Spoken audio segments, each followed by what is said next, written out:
très direct. On est très content d'accueillir Albert, et en plus il découvre le bâtiment, tout ça, parce qu'il croyait que c'était encore l'ancien cinéma, comme quelques gens qui viennent pour la première fois dans ce lieu. Voilà, et le film est un des plus beaux films vus à Cannes, c'est aussi un des plus mystérieux, donc c'était doublement intéressant et important de recevoir Albert ce soir, et donc c'est le moment d'applaudir Gustave des Films du Losange, qui représente la société de distribution grâce à laquelle cette séance est organisée. Comme le film est un peu long, on s'est juré de faire très court la présentation pour pouvoir dialoguer plus longtemps à l'issue de la séance. Est-ce que tu veux nous dire 2 mots de présentation?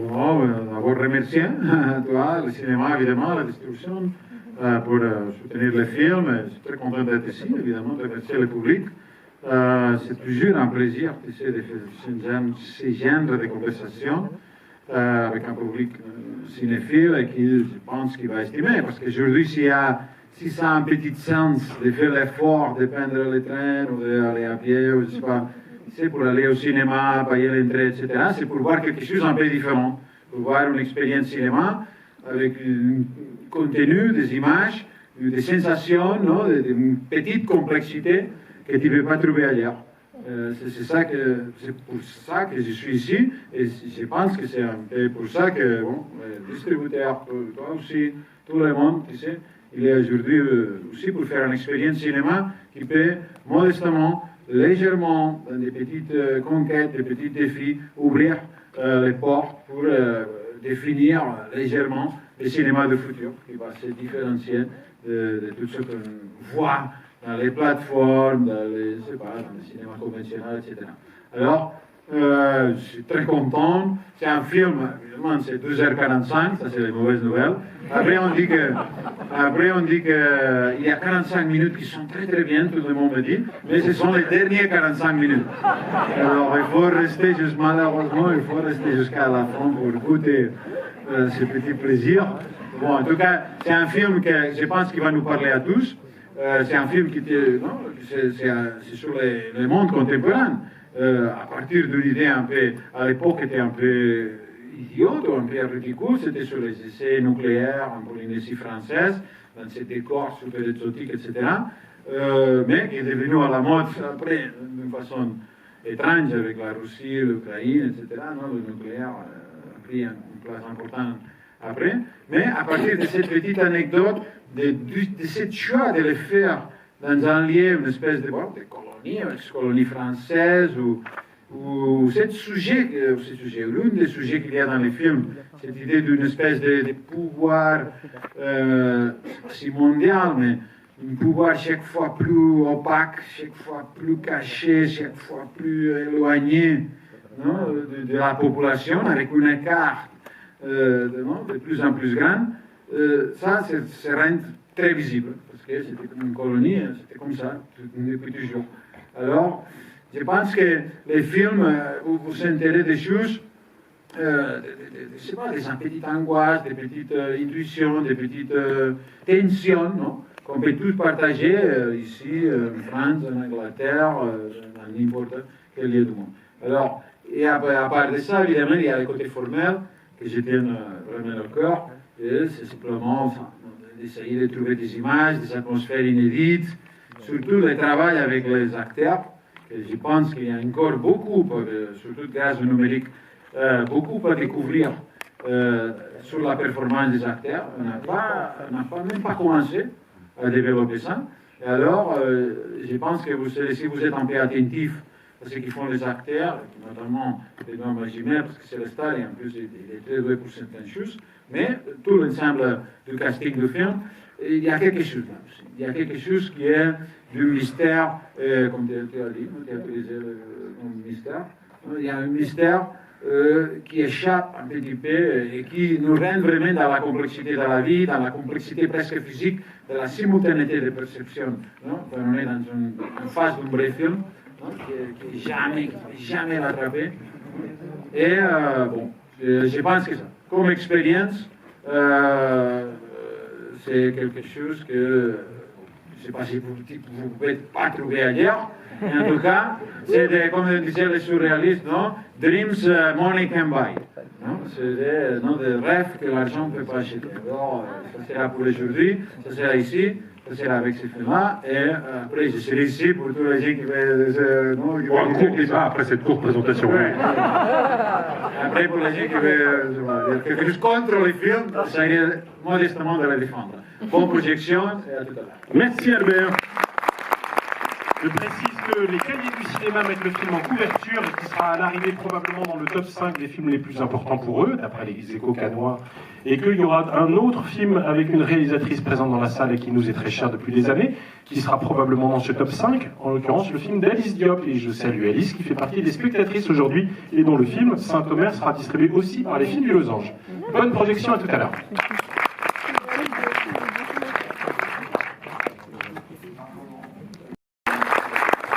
Merci.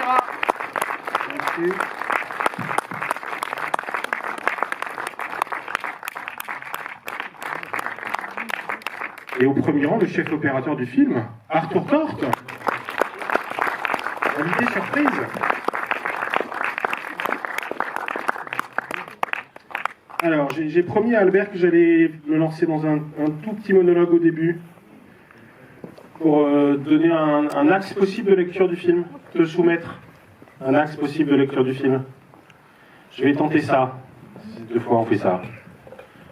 Un truc dont je me dis, tiens, ça me paraît évident que c'est une clé, mais peut-être pas, on verra. Je vais partir de 2 scènes. La scène de la vague et la scène du discours de mise à l'honneur de l'écrivaine, sur des détails. La scène de la vague, c'est pour un moment du dialogue qui est le personnage principal qui énonce qu'il est quasiment jamais dans son bureau, et celui qui fait du surf qui dit « mais moi, mon bureau, c'est ici ». C'est-à-dire que le même mot peut avoir des significations totalement différentes pour 2 personnages, et que la question qui se pose à partir du fait de savoir si c'est un bureau ou pas un bureau, c'est effectivement où est-ce qu'on travaille, quel est l'espace de travail, quel est l'espace de détente, comment se répartissent les espaces du film. Bon, ça c'est la première chose. La deuxième chose, c'est dans la scène de remise, enfin de discours officiel pour célébrer l'écrivaine, dans le discours prononcé par le personnage principal, il y a une chose qui m'a beaucoup frappé, c'est que cette fois, c'est pas le mot bureau qui revient 2 fois, c'est le mot confusion. Et il revient dans 2 sens de valeurs totalement différentes. C'est-à-dire qu'il commence par expliquer que l'écriture l'aide pour éviter la confusion. Et juste derrière, il fait l'éloge du travail de l'écrivaine en disant que ce qui est fort, voilà, en disant que ce qui est formidable, c'est qu'elle assume la confusion pour éviter les lieux communs. L'éclaircissement facile, voilà. Qui préfère obscurcir le sens et la confusion. Or, cette question-là, de la séparation des espaces, mon bureau, ton bureau, et cette question de la confusion, me paraît, moi, très centrale dans le film. Parce que j'ai l'impression que le début du film pose des sphères de pouvoir et d'action. Il y a la sphère politique, évidemment, il y a la sphère du peuple et de ses représentants, il y a la sphère du divertissement, mais qui est aussi un lieu de travail, et qui est aussi un lieu interlope dans un rapport à la sexualité. Il y a la sphère religieuse, il y a la sphère économique, représentée par l'ouverture à tous ou pas du casino, et qu'on pose comme ça des lieux pour montrer à quel point les personnages, à commencer par le premier, n'arrivent absolument pas à scinder les espaces et les temporalités, en particulier sur la question du travail, parce que ce type ne travaille jamais effectivement dans un bureau, jamais dans les lieux de pouvoir habituels, et travaille essentiellement de nuit, dans la discothèque, en dehors de chez lui. Et j'ai l'impression que le film tient aussi beaucoup sur cette question-là, le refus des lieux assignés, attribués, pour montrer cette espèce de confusion, je reprendrai le mot. Et d'ailleurs, un des temps du monologue final dans la voiture, un peu fou, là, porte sur le fait que le monde, c'est comme une grande discothèque, et qu'il n'y a plus ni jour ni nuit. Donc il y a aussi une espèce de confusion des temporalités et du rapport intérieur-extérieur jour-nuit. Ce rapport intérieur-extérieur pouvant contaminer la mise en scène, puisque dans la mise en scène des espaces intérieurs, notamment dans les scènes de réunion, par exemple, de discussion, de négociation, le monde extérieur se reflète presque systématiquement par des éléments végétaux qui sont soit sur des éléments de décoration, soit sur les tenues des personnages, confèrent les fameuses chemises à fleurs, qui créent du coup une difficulté à se dire, voilà, une porosité en tout cas entre l'intérieur et l'extérieur. Et en fait, moi j'ai revu le film ce matin à l'aune de ce tout petit fil-là, la confusion des espaces et donc du coup des fonctions, et ça m'a paru en fait être un film assez central pour essayer de penser la grande confusion du personnage principal, qui ne sait plus exactement quand il est en représentation, quand il est en situation de pouvoir ou d'impuissance. Et je voulais savoir, toi, à l'écriture, dans quelle mesure cette question-là de la séparation ou de la non-séparation des espaces et des temporalités a pu jouer sur l'écriture, aussi bien au moment de l'écriture avec un stylo dans les mains qu'au moment du montage. Vous avez un bon présentateur. Hein? Des questions assez compliquées. On va répondre d'abord à la deuxième, que c'est plus facile. S'il te plaît. Parce que l'idée de la confusion, évidemment, c'est dans tous mes... Tu sais, c'est une obsession que j'ai. C'est évidemment l'idée de cette idée du point de vue, tu sais, que tu prétends de dire quelque chose en tant que réalisateur, etc. Mais les images sont tellement ambiguës. Non, ce n'est pas le cas de l'écrivain qui, malgré tout, il doit utiliser les codes de l'écriture. Ça veut dire que, évidemment, si elle est un poète, elle est quelqu'un qui est au fond dans le côté formaliste, tu sais, il y a des recherches qui sont... Mais bon, l'idée c'est que l'image porte déjà là. C'est-à-dire, l'image est déjà ambiguë, tu tournes un personnage, tu ne sais jamais qu'est-ce qu'il pense.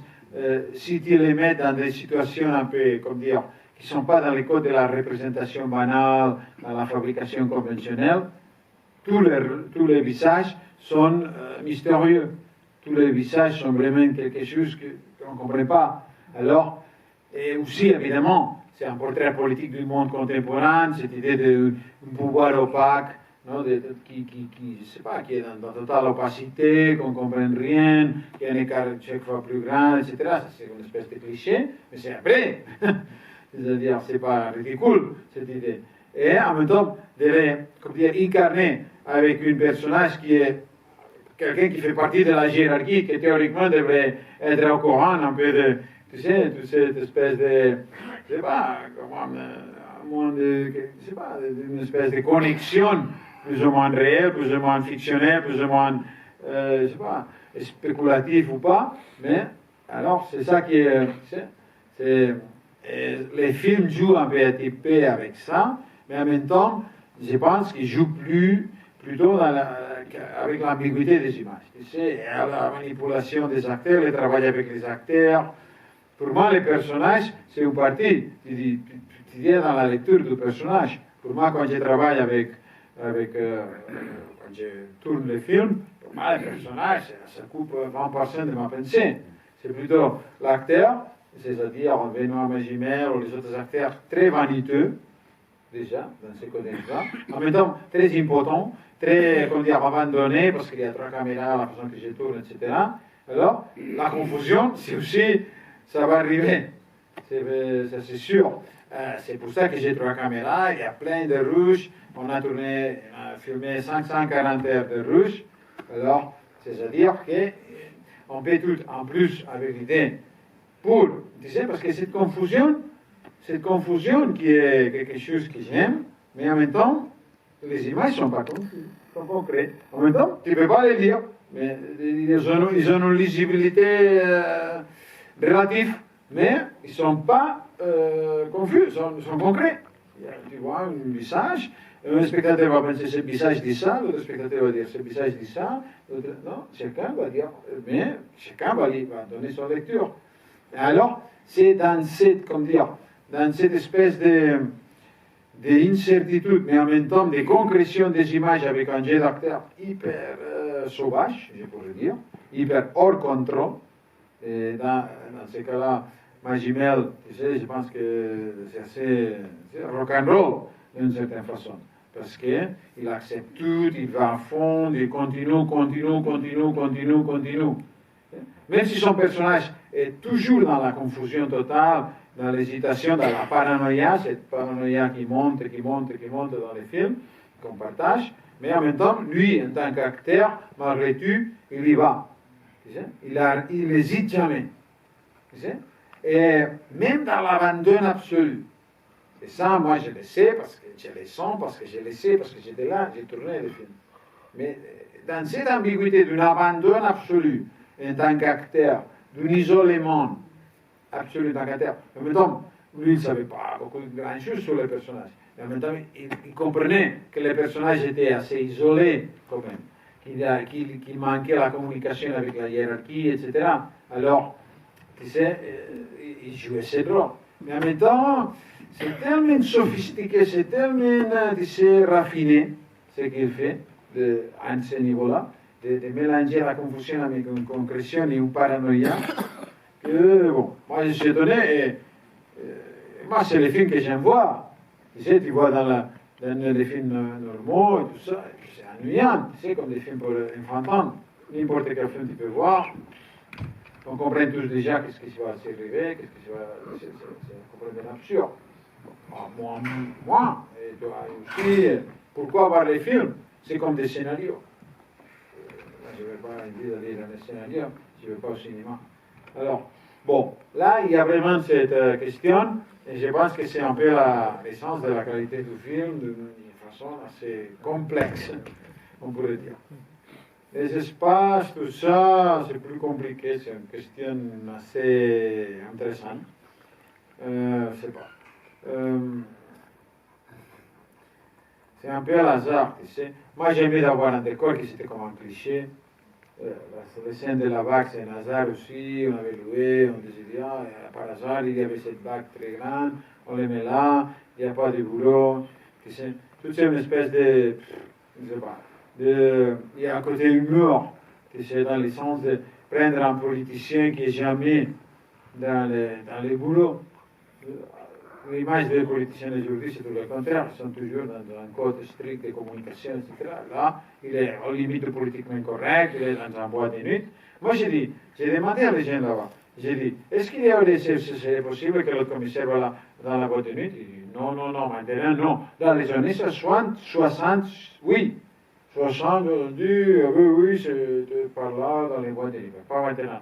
Alors, moi, j'aimais ce côté ambigu un peu bon, c'est un politicien qui est politiquement incorrect, c'est un cynique, tu ne comprends pas, mais en même temps, il va en voie de nuit.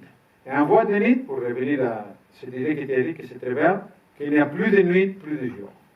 Et l'idée de que, non, l'acceptation de que la nuit, parce que moi j'ai fait beaucoup de films sur la nuit, ou les concepts de la nuit, c'est-à-dire où les valeurs sont différentes, tu sais, il y a une suspension du jugement, du point de vue moral, du point de vue du désir, du point de vue, tu sais, je ne sais pas, d'une espèce de fraternité réelle entre les êtres aussi.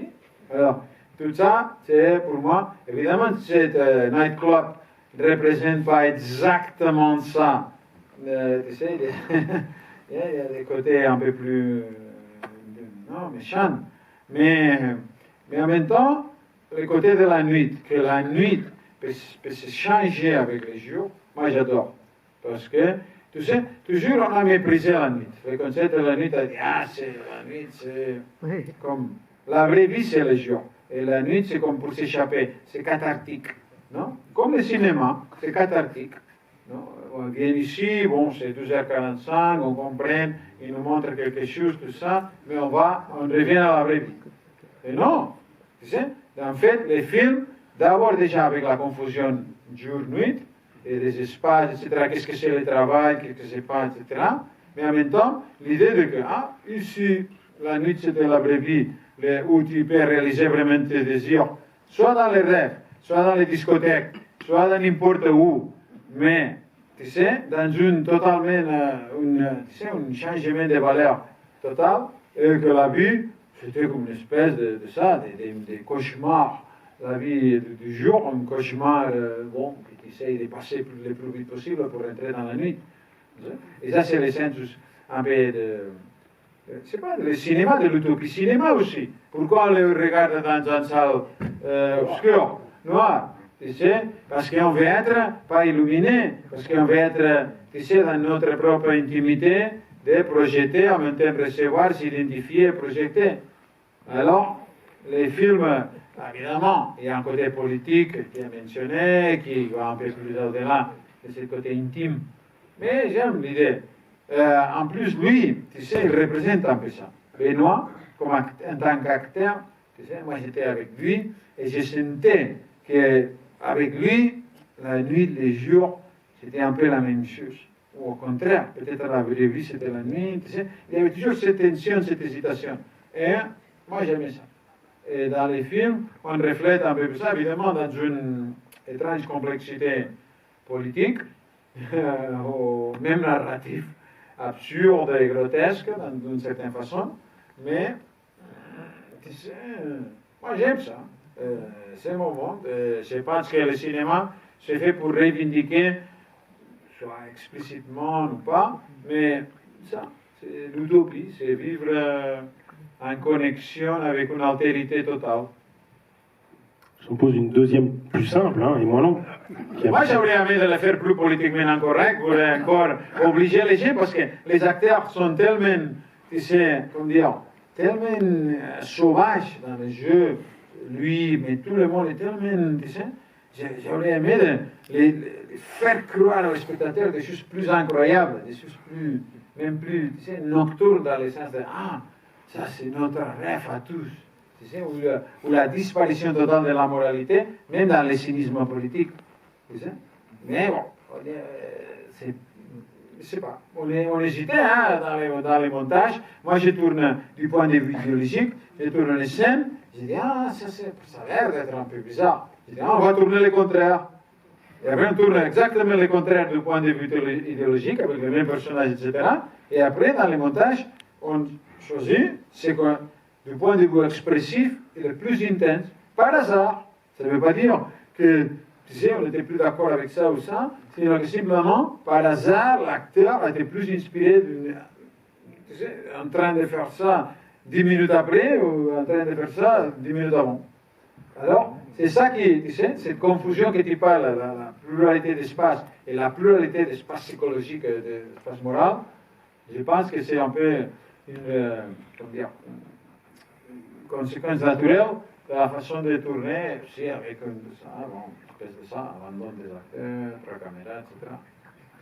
Parce que ce qui compte, c'est pas tellement ce qu'il dit en fait, le personnage, c'est plutôt sa façon de produire de l'assurance, de produire la certitude qu'il est en situation de maîtrise, qui peut leur raconter n'importe quoi à ses villageois, que du coup il manie les différentes phases du discours politique, qui sont à la fois la démagogie, qui sont la provocation, qui est le changement de registre pour pouvoir inclure des choses qui créent de la complicité, comme le connard de président ou le connard de premier ministre, enfin, ce qu'il a déjà fait dans discussion initiale. Très bien vu, hein. Je sais.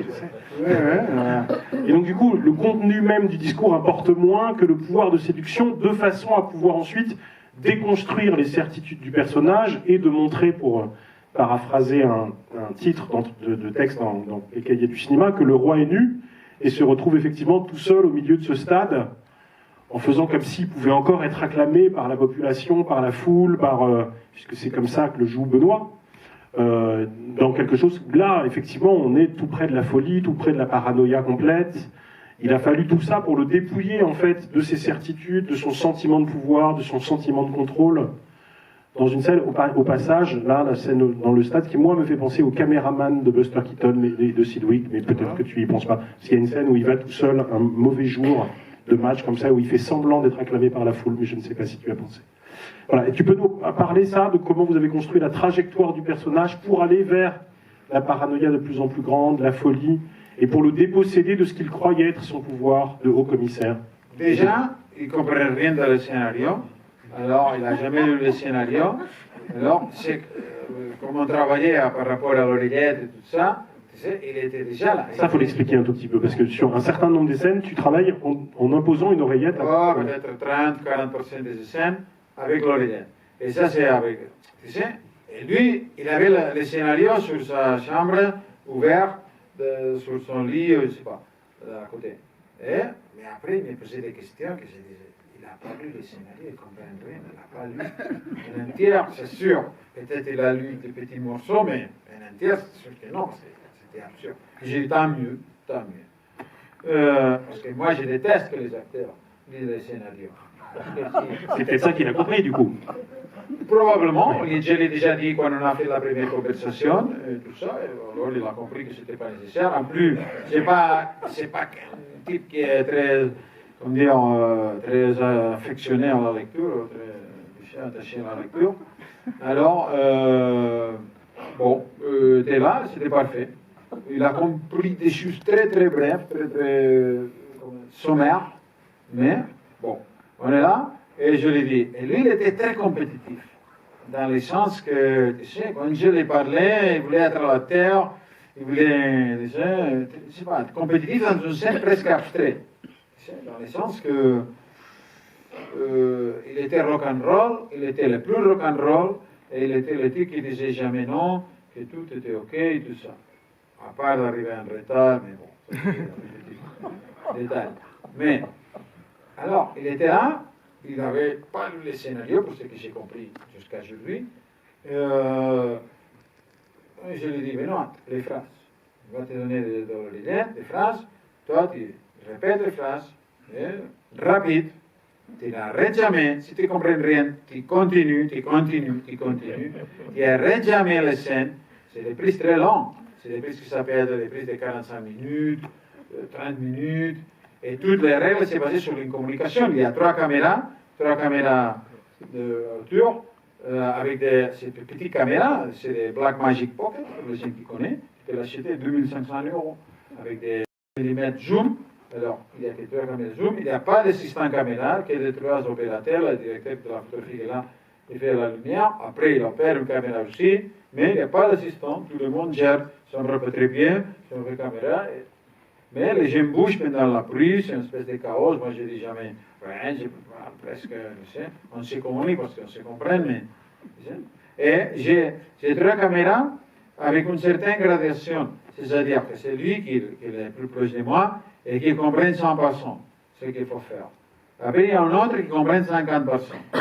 Et après, il y a un autre qui comprend 0%. Mais, non, mais c'est la gradation parfaite parce que, tu sais, même si les gens comprennent 0%, la personne qui comprend 0%, il va toujours trouver des choses qui est incapable de trouver la personne qui comprend 100%.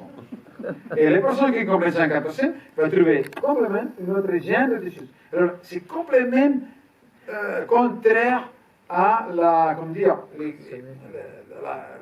conception académique de fabriquer un film. C'est-à-dire qu'il y a des gens qui comprennent, tout le monde est d'accord, et tout le monde est dans la compréhension partagée, commune, etc. Non, là, non. Il y a des gens que je sais qui ne comprennent rien, mais ils vont donner. Après, par hasard, pas par hasard, mais d'une façon cohérente, la personne qui comprend plus dans les ruches, dans les films finis, peut-être il a plus ou moins son équilibre. Une a fait 60-70% des images qui sont dans les films, l'autre en a fait, je ne sais pas, 30 ou 40, mais c'est par hasard. On ne regarde pas ça quand on monte les films. Mais bon, là, on a ces trois caméras, c'est-à-dire que c'est déjà très inégal. C'est déjà très, tu sais, c'est une pulsion que moi-même, j'ai dit, je vais mettre trois caméras pour contrôler tout ce qu'il fait. Non, il y a un type qui comprend 0. Là, ça veut dire qu'il n'y a pas trois caméras. Il y a un type qui comprend moyen. En fait, du point de vue pratique, il n'y a pas trois caméras. Alors, ce n'est pas moi qui ai obsédé. Ah oui, on va tricher, on va, tu sais, pas communiquer avec ce type pour, tu sais, capter des choses qu'il n'a pas compris. Non, ce n'est pas ça. Tu sais, c'est pas ce que on est dans un chaos qu'on partage un peu son propre risque et son propre, tu sais, c'est ça, son propre, je sais pas, il y a une démarche, non? Il y a un mouvement naturel. Alors, lui, Benoît, il est avec la lunette, il lui donne des phrases, mais il ne sait rien. Il y a des interlocuteurs, moi je ne lui ai rien dit. C'est qui ces interlocuteurs? Qu'est-ce qu'ils vont dire? Ils représentent quoi, cet interlocuteur? C'est qui ce personnage? Il ne sait pas. Je ne sais pas c'est qui ce personnage qu'il a en face, c'est qui l'autre, c'est qui lui-même, je ne sais pas qui est lui-même. Il comprenait qu'il était une espèce de représentant de la France et tout ça, il avait lu sommairement, mais en détail, non. Alors, il est là, en train d'écouter ça. L'oreillette, il est là, à côté du cerveau. C'est-à-dire qu'il est là et, comment dire, il va déjà écouter toutes les phrases qui vont très vite. Lui, il avait de l'imagination verbale, c'est-à-dire qu'il s'est trompé, il trouvait des solutions, il était très malin, extrêmement compétitif et malin pour trouver des solutions. Mais c'est un cerveau. Tu dois être concentré ici pour répéter les phrases. En même temps que tu répètes les phrases, tu commences à comprendre ce qui se passe là. Parce que tu ne sais rien, tu ne sais pas qui c'est ce personnage, tu ne sais pas qui est l'autre, tu ne sais pas qui tu es toi-même. En temps réel. Et en même temps, tu dois jouer d'accord. C'est-à-dire que tu dois jouer d'une façon cohérente avec ça. Mais dès que tu as l'oreillette ici, que c'est très proche du cerveau, et tu as cette pression extrême de répéter les phrases, d'entendre, de comprendre tout ça, le corps, tout ce qui se passe là, c'est hors ton contrôle. C'est une loi du système nerveux, c'est une loi physique. Tu ne peux pas être, tu sais, dans cette concentration extrême au niveau de compréhension et en même temps commencer à jouer avec ton corps. Non. La deuxième prise peut-être, mais pas la première. C'est impossible. Il n'y a pas un seul être humain. C'est hors notre capacité d'absorption mentale. Alors, ça veut dire que tout ce qu'il fait au niveau des dialogues, c'est là, l'oreillette, d'essayer d'établir de façon assez spontanée, mais assez brillante, on pourrait dire. Mais en même temps, tout ce qu'il y a au-dessus de la tête, le corps, les gestes, l'interaction avec les personnages, les surprises physiques, quelqu'un qui s'approche, quelqu'un qui arrive, quelqu'un qui rencontre quelqu'un, tout ça, c'est ultra spontané, c'est totalement hors son contrôle. Ça veut dire que c'est vraiment du sauvage. Du sauvage, mais comme on jamais vu dans le cinéma depuis les mois, ou depuis, tu sais, je sais pas, une certaine innocence assez bizarre. Alors, avec la particularité que dans les phrases, je peux lui donner des phrases qui peuvent être complètement artificieuses. Je peux lui donner des phrases lyriques, il va les répéter comme un perroquet. Tu sais? Et c'est la phrase la plus lyrique, la plus artificielle, la plus absurde, la plus, je sais pas, ou au contraire, la plus incisive, la plus malin. Mais c'est la même concentration de répéter la phrase la plus absurde et de répéter la phrase la plus intelligente ou de répéter la phrase la plus lyrique. C'est la même, il a besoin parce qu'il ne sait pas qu'est-ce qu'il va dire. Alors tu sais, il essaie dans les moments qu'il essaie. Alors, la tension, c'est la même. C'est exactement la même. Alors, je peux jouer à les deux niveaux. À un niveau de l'artifice, de l'interprétation, je peux jouer extrêmement dans une palette extraordinaire et j'aurai toujours le côté organique d'un corps qui va, je sais pas, bouger, qui va faire des interactions et en même temps qui va répondre à une espèce de je sais pas, d'actualité bizarre. Tu sais, je sais pas, je sais pas, bon, c'est complexe, mais... Qui pose la première question? À vous de jouer. Ou réaction, hein, vous pouvez aussi. Ouais, pareil.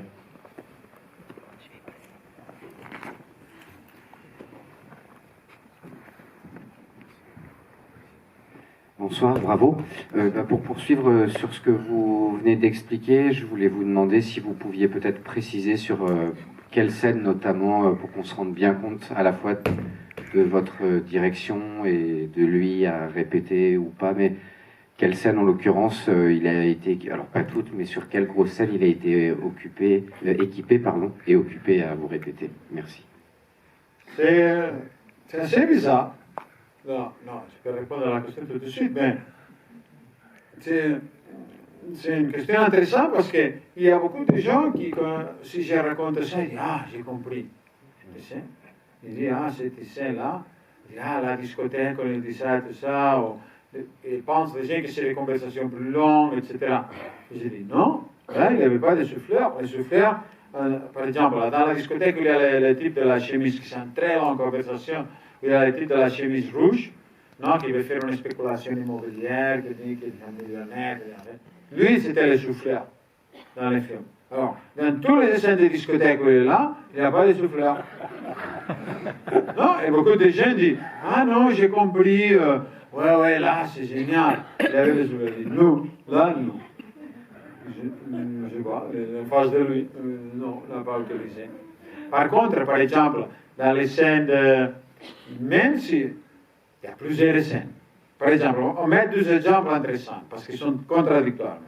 La première scène où il est, qu'il met là dans les... qu'il dit, la première scène, le déjeuner avec les indigènes, tout ça qu'il dit, les problèmes au début, et on a écouté de ces rumeurs dans la table blanche, etc. Là, il avait l'oreillette. Alors, on lui donne ça, c'était comme des idées. Bon, il les développe, et c'est vrai, il faut dire que, par exemple, oui, il le faisait très bien, en plus, il y avait ce côté contre l'Église, contre, tu sais, les puritains, des moments très drôles, d'ailleurs. Il dit, ah, on n'a pas fait la Révolution française pour rien. Et il se pointe à lui-même, il dit, au moins, il fait ça. Au moins, pas vous. Hein. Au moins, bon, très bien. Je ne sais pas, il y a ce moment, c'est de l'humour du film, l'indigène, il parle pendant 3 minutes. Il n'y a pas de sous-titres. Tu comprends? Après, il apporte la bouffe, et il dit, quelqu'un dit, c'est ça, c'est... Lui-même, il dit quelque chose d'intéressant, et le même type traduit, il dit, c'est le bien du larron, ça va vous permettre de vivre, je ne sais pas quoi, je sais pas. Il y a une autre personne qui traduit un peu plus, il dit une petite phrase, je sais pas. Après, il traduit maintenant, je n'ai pas traduit avant. Est-ce qu'il a compris ce qu'il a dit avant ou pas? Pourquoi il traduit maintenant et pas avant? C'est tendu, quand même. C'est assez bizarre. Non, au niveau de perception de cinéma. Et même pour lui, en tant que personnage. Non? Là, il avait l'oreillette. Tout est plus ou moins contrôlé, plus ou moins dans son imagination. Évidemment, il y a certains moments qu'il échappe au contrôle. Il y a un moment où il dit, on va fêter ça dans la boîte de Morton. Non? Le 14 juillet, oui. Ouais, 14 juillet, on va fêter ça dans la boîte de Morton. Une mise de départ. Je ne sais pas, parce que je sais pas si on pourra tout rentrer parce que c'est très étroit. Il rit. Non? Et moi, je le regarde dans les montages, j'ai monté le film aussi. Il ne savait pas de quoi on parlait. Il n'avait jamais entendu parler de la boîte de Morton. Il n'y a pas l'oreillette qui lui dit que c'est à droite, il invente tout. Mais il dit d'une façon tellement hyper réaliste, extrêmement réaliste, que je pense que trouver une phrase avec un acteur qui dit de cette façon, sans absolument rien savoir de cette putain de boîte de Morton, il n'a jamais allé parce qu'on a tourné à la fin et en plus n'était pas étroite. Alors, c'était complètement grotesque et absurde ce qu'il disait, mais il crée ça, et ça, c'est peut-être le résultat d'une tension, d'un ordre qui est complètement hors représentation, hors fabrication de cinéma, je ne sais pas dans quel ordre on est. Sincèrement, moi, je le fais et je ne comprends pas. Parce que moi, je vois la phrase et je ne comprends pas comment il arrive à le dire de cette façon. Et là, il avait l'oreillette dans tous les sens, presque, mais dans cette phrase-là, évidemment, il n'avait pas. Et des détails comme ça, il n'avait pas. Mais ça fait partie de cette folie, de cette pression extrême dans le cerveau, de cette perte de contrôle total, même intellectuelle aussi, parce que, comme je dis, on peut y mettre des phrases qu'on veut, ici on peut générer une confusion très très forte, mais il est là. Mais comme il y va d'une façon très compétitive, ça marche, c'est génial. Après, une autre scène équivalente, simplement pour répondre, là il avait l'oreillette. Dans les scènes où il discute avec les mêmes types, là, dans la moitié du film, qui dit qu'il va faire la révolution dans la maison du type, qu'on ferait un peu dans la rue, tout ça, il veut qu'il modère sa réaction, pour ça, pour prévenir l'État, tout ça, qu'il y a les types américains, apparemment, c'est un peu tendu, non? Qu'il les met beaucoup de pression. On a fait la première prise, il avait l'oreillette, il a tout compris, il fait son rôle. Ok, moi je lève l'oreillette, j'ai dit, Benoît, Oreillette, non, tu as déjà compris, tu es très intelligent. On enlève l'oreillette. Moi, j'ai fait ça toujours, pour varier un peu. On l'enlève. La deuxième prise. Mais il ne savait pas que j'avais beaucoup préparé les scènes avec l'autre acteur. Que je lui avais donné des phrases avant, etc. Et en plus, des phrases très très méchantes, très très directes, très très agressives, intelligentes, tu sais. Et en plus, je lui donne l'oreillette, sans lui savoir. Alors, le deuxième prix, il était dans une zone de confort, et le deuxième prix, soudainement, le type commence à lui répondre d'une façon très agressive, très puissante. En plus, je l'ai fait parce qu'il était déjà jaloux de lui. Parce qu'il était plus grand, plus beau, tu sais, et il était déjà un très bon acteur. Il n'était pas un acteur, il n'avait jamais joué dans sa vie, mais tu sais, il était très bon comme acteur, très blanc, ça, bon, tu sais. Et en plus, soudainement, il devient très intelligent. Et il a donne toutes les réponses, parce qu'il avait l'oreillette, toutes les réponses très agressives. Et lui, il se trouve dans un stade, en tant qu'acteur, de vulnérabilité totale.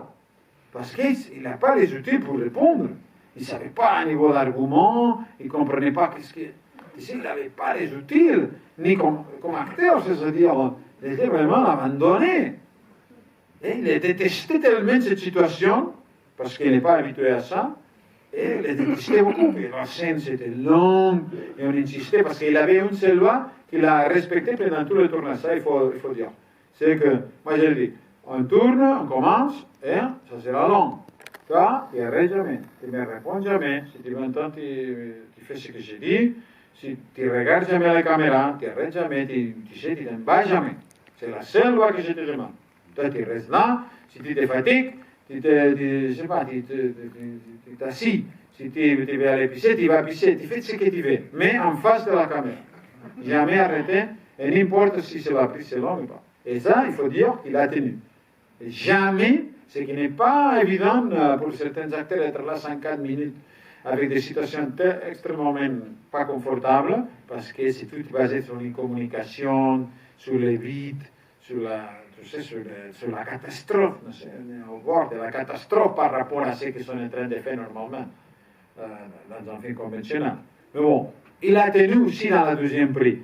Beaucoup d'agressivité, il savait comment réagir. C'était très tendu. Moi, je le sentais très tendu dans l'acteur. Moi, je le voyais. C'était là. Et après, bon, on finit les scènes, je l'ai poussé au maximum. Mais bon, on a fini. Et il vient et dit, viens. Quand on a fini la scène.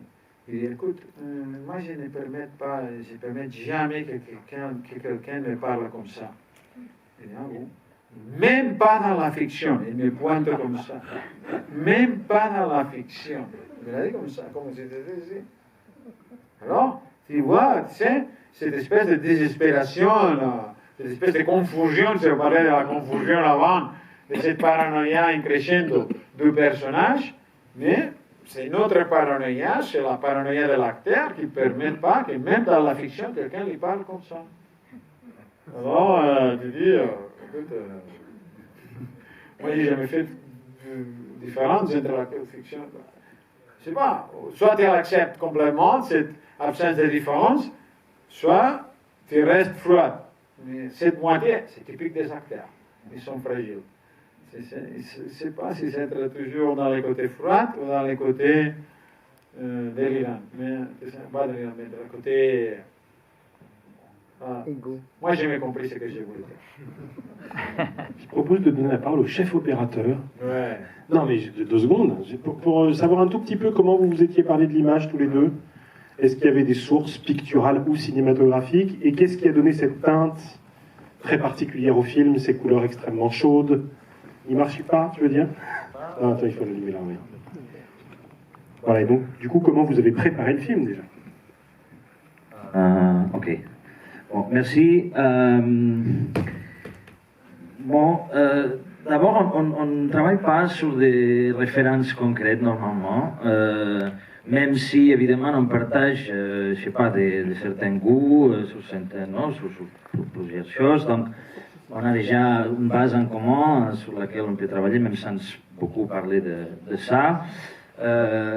Et en fait, après, quand le film est tellement difficile à gérer pendant le tournage, il y a tout ce chaos et tout ce genre de situations, parfois ça ne sert pas à trop de beaucoup penser à faire beaucoup de choses parce qu'après on doit travailler avec ce qu'on a là et souvent c'est difficile. Mais c'est vrai que j'essaie au moins d'avoir quelques constantes esthétiques un peu fortes avant de commencer le tournage, au moins pour avoir quelque chose de solide ou un peu solide qui me permette un peu de guider un peu tout ce qu'on fait avec les caméras et l'éclairage. Parce que lui est opérateur caméra aussi. Oui. Alors, dès que la lumière est finie, il doit opérer la caméra et lui, c'était le 100%.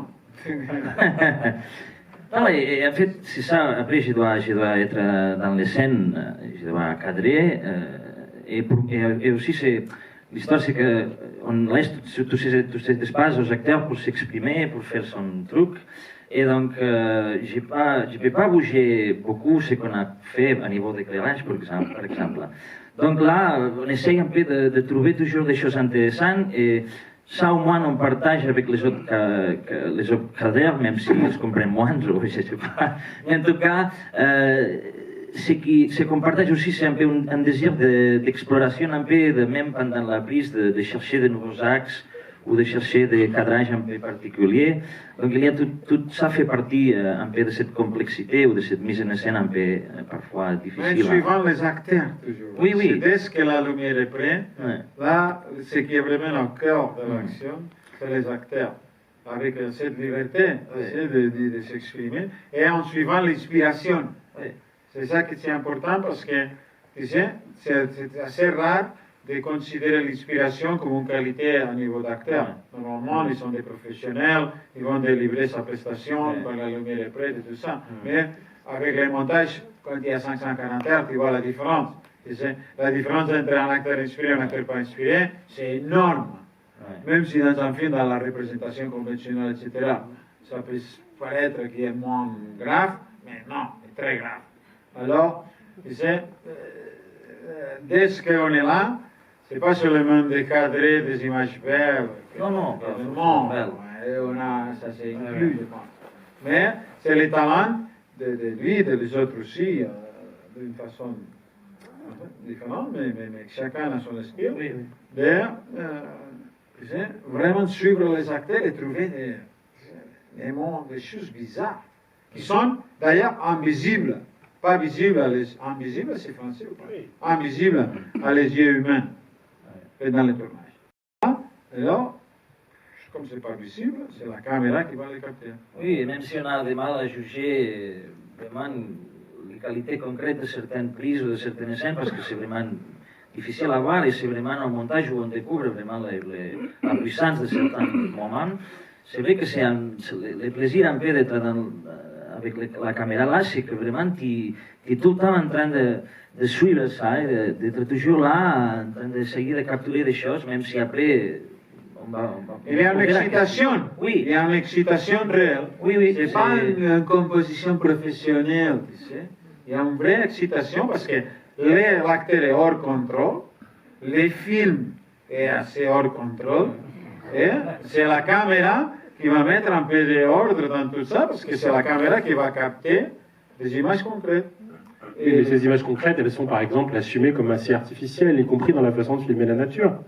Ça aussi, oui, ça fait partie aussi un peu de certains désirs aussi, parce que quand on est, en fait, on est allé là pour faire les repérages, pour voir un peu tous les paysages, les décors, etc.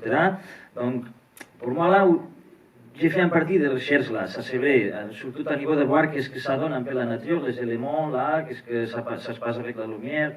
Donc j'ai pris une caméra déjà et j'ai commencé à faire des essais dans mon ordinateur, et essayer de pousser un peu les couleurs, essayer de jouer un peu avec la saturation, parce que ça ne donnait pas envie de faire quelque chose, c'est-à-dire il y a ce côté carte postale ou iconique, mais en même temps, même les images qui sont belles comme ça, ils ont aussi un côté un peu humide, étrange, parfois un peu, je sais pas, il y a quelque chose de dérangeant ou pas tout à fait seulement belle, seulement bon. Non? Donc là, enseguida de Pulsir va empezar a partir de, surtout, un treball de postproducció que ja seguíem bé avant, el tournage d'un peu jouer sur la saturació et sur l'effet que là on est dans la nature réelle, mais en fait souvent ça peut être aussi comme une espèce de décor, comme une espèce de truc presque comme une espèce de set de tournage. Et cette espèce de lutte de forces contradictoires, souvent ce sont des choses qu'on aime à faire, même avec les acteurs, le mélange avec des acteurs professionnels et pas professionnels, et aussi dans le fait qu'on peut artificiellement, je sais pas, essayer aussi un peu de sortir de cette, je sais pas, on voit souvent dans les cinémas des images un peu trop normales, non? Et là on avait envie de pousser un peu. Oui, il faut faire n'importe quoi pour sortir du réel. Non, oui, tout à fait. Même par exemple, dans chaque film, après j'ai travaillé dans plusieurs films, c'est on va trouver une nouvelle caméra.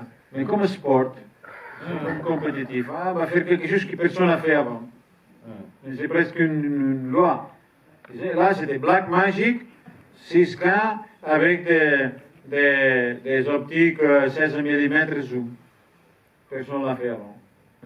Il n'y a aucun film qui est tourné dans n'importe quel, qui est dans les festivals du cinéma, etc., qui est tourné avec la Blackmagic Pocket. Je dirais déjà avec la Blackmagic Pocket, on pourrait dire, bon, on pourrait imaginer, mais bon, en tout cas très peu, ou presque pas. Et avec 16 mm zoom, c'est zéro. Alors, c'est aussi pour essayer. Mais des choses qui sont aussi cohérentes et pratiques avec le système, d'avoir 3 caméras, abandonnement des acteurs. Oui, parce que dans le choix de caméra, il y a toujours comme des conditions qui sont, on ne peut pas échapper, non? La légèreté des caméras, la façon de... Oui, il ne doit pas y avoir d'assistant. Moi, j'ai toujours pensé dans ma vie, ça se vient de très très loin, que s'il y a des assistants, les acteurs sont moins inspirés. Plus de monde dans les sets, moins inspirés sont les acteurs. Pour moi, c'est simple. Et je pense que aussi pour les films ultra professionnels, ça m'étonnerait beaucoup, sincèrement. Je dirais, bon, vous avez raison, je vous invite dans le meilleur restaurant. Mais ça m'étonnerait beaucoup de penser que même dans les films ultra professionnels, plus de gens là, ça va donner plus de concentration aux acteurs, ça va donner, je ne sais pas, comme une espèce de puissance.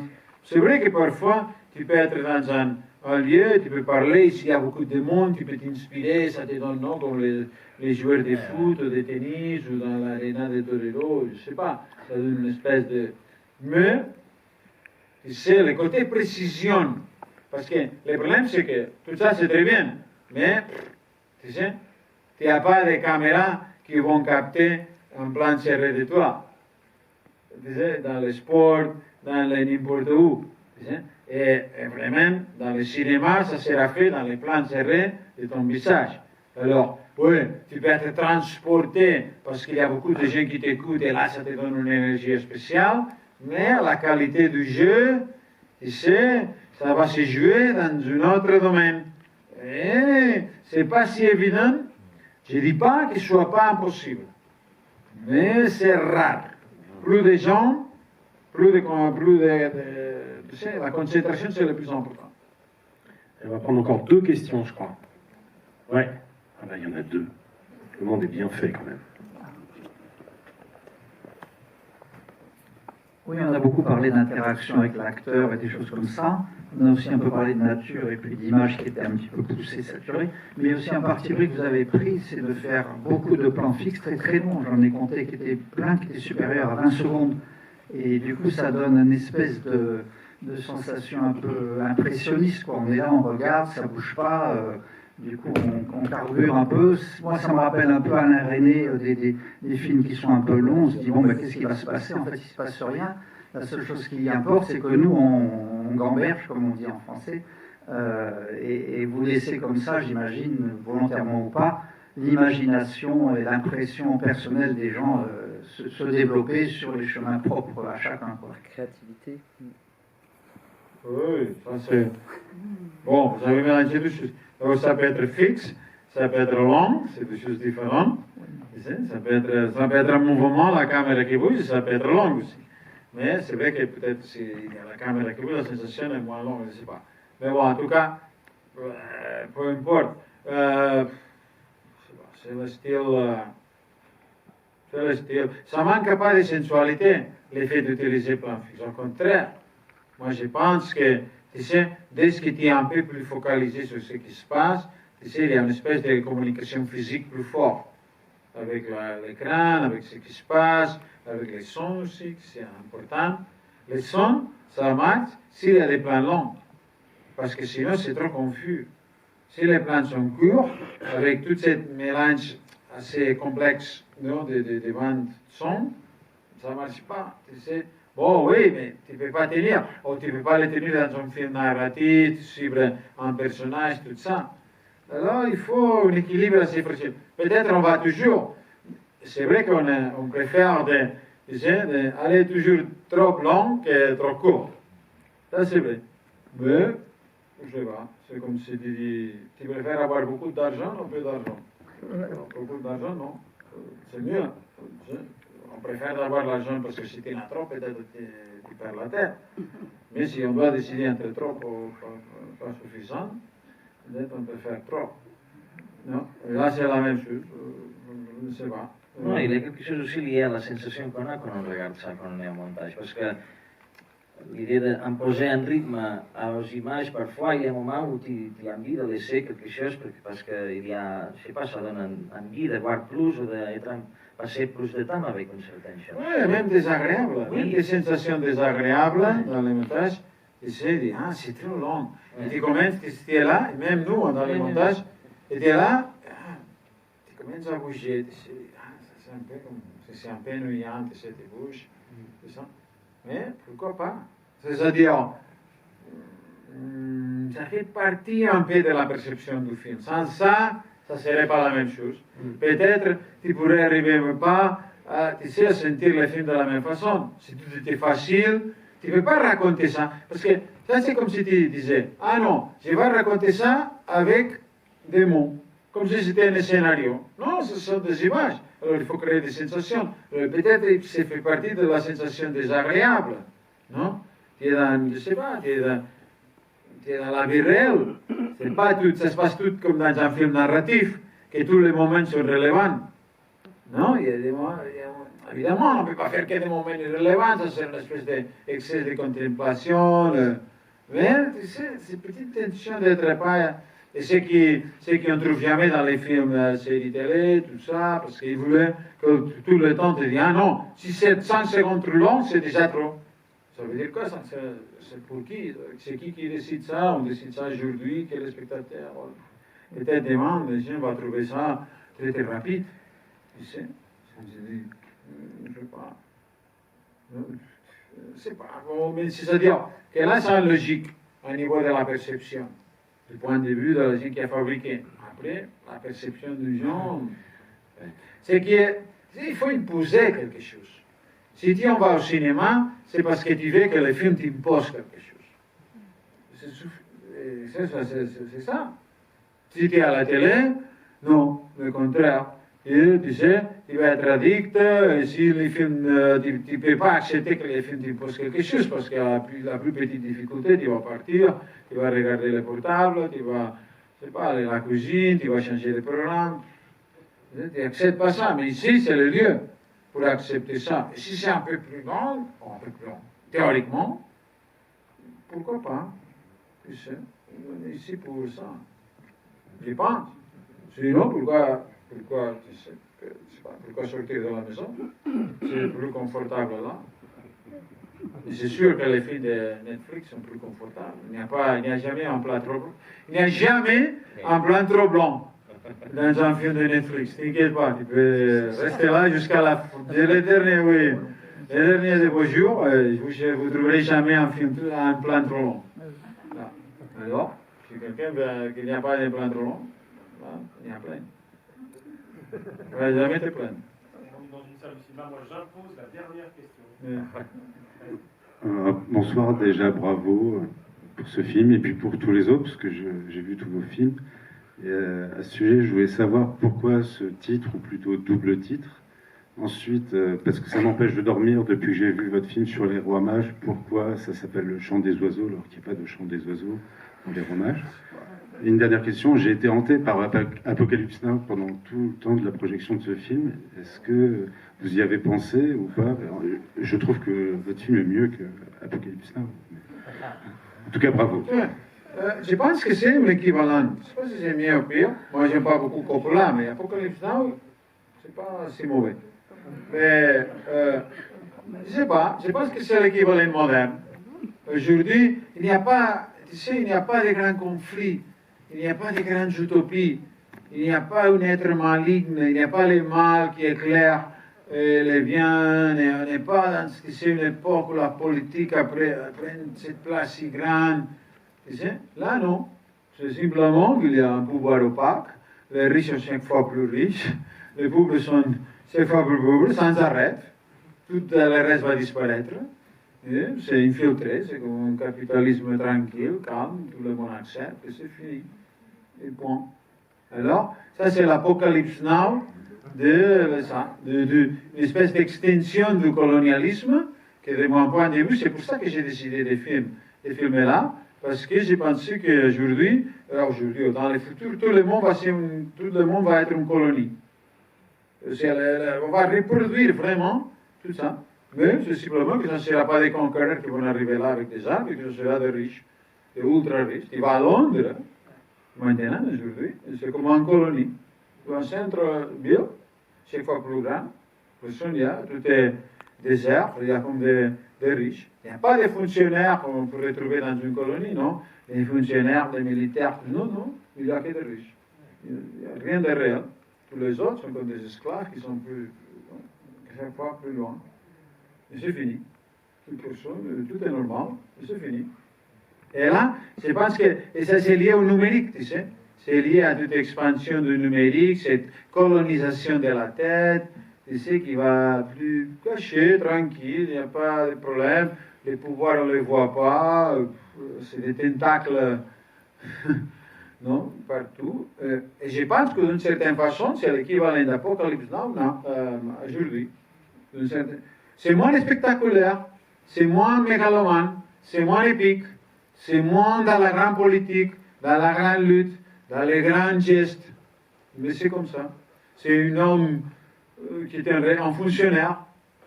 Il avait des militaires, des leaders bizarres, des gens fous, tu sais. Non, là, c'est un fonctionnaire. Et décolonisé, c'est fini. Il n'y a rien d'autre. Et le titre? Et des militaires qui jouent le rôle des militaires, mais qui sont comme abstraits aussi. Ils sont tellement... Tu sais jamais. C'est comme les militaires d'aujourd'hui. Tu sais jamais s'ils ont vraiment... Tu sais, toi tu posais la question. Moi j'ai dit, est-ce que si j'étais le président de la France ou de l'Espagne, de n'importe quel pays, je dis, est-ce qu'on a besoin d'une armée? Tu sais, moi j'ai posé cette question. Je dis, oui, mais il faut se défendre, tout ça, l'armée, tout ça, c'est important. Les nucléaires, maman, on va avoir des sous-marins, tout ça, personne ne va nous embêter. Peut-être c'est vrai. Mais en même temps, oui, pourquoi, si tout est capital? On va voir avec la Russie, ça sera intéressant. Et là, c'est vraiment, tu sais, croiser cette idée de la globalisation, ça, c'est fini cette histoire. On va voir. Parce que s'ils sont en train de perdre la guerre suffisamment, tu sais, de façon assez évidente, peut-être ils ont la tentation. Et on va voir. Parce que s'ils ont la tentation et ça marche, et ils le font, ça c'est notre monde déjà qui commence. C'est encore un monde ancien, mais un nouveau monde. Ce n'est pas le monde de se mettre d'accord pour l'argent, c'est évident. Jusqu'à aujourd'hui, tout le monde se mettait d'accord pour l'argent, inclus les Russes. Aujourd'hui, ça a l'air que non. On va voir. C'est pas... Bon, et le titre Pacifiction, c'est une fiction du Pacifique. C'est bien, hein? Ah oui. C'est tellement artificiel, je ne veux pas, tu sais, c'est l'artifice. C'est là, on est en Pacifique, on fait la fiction, et si indirectement on parle du monde d'aujourd'hui, tant mieux. Mais en tout cas, tu sais, l'idée c'est de faire en fiction là, avec des gens là, avec des, tu sais, avec ma jumelle, avec, c'est tout, malgré tout, tous les clichés possibles. évidemment, qui sont transformés légèrement, évidemment, du point de vue créatif, mais malgré tout, c'est bon. Faire en fiction tranquillement, comment dire, recueillir de certaines observations sur l'humain, de certaines sensations, de certaines choses, et en même temps, évidemment, si peut être un peu visionnaire, tant mieux, mais sinon, c'est pas grave. C'est en fiction sur le Pacifique, et ça suffit parce que les acteurs sont tellement, tellement beaux, tellement extraordinaires que pour moi personnellement, même comme spectateur, ça suffit de commenter le film. Après, l'histoire est là. Le chant des oiseaux Oui, je ne sais pas, la chanson s'appelait comme ça. Et un chanson à la moitié, c'était le titre. Il va enfin pouvoir dormir. Merci beaucoup, Albert. Merci à vous. Les années d'insomnie. Merci à tous les deux. Et bonne sortie au film. Oui, il est presque minuit, oui, tu as raison. Il faut sortir par la terrasse, du coup, parce que si on est tout seul, il n'y a plus personne.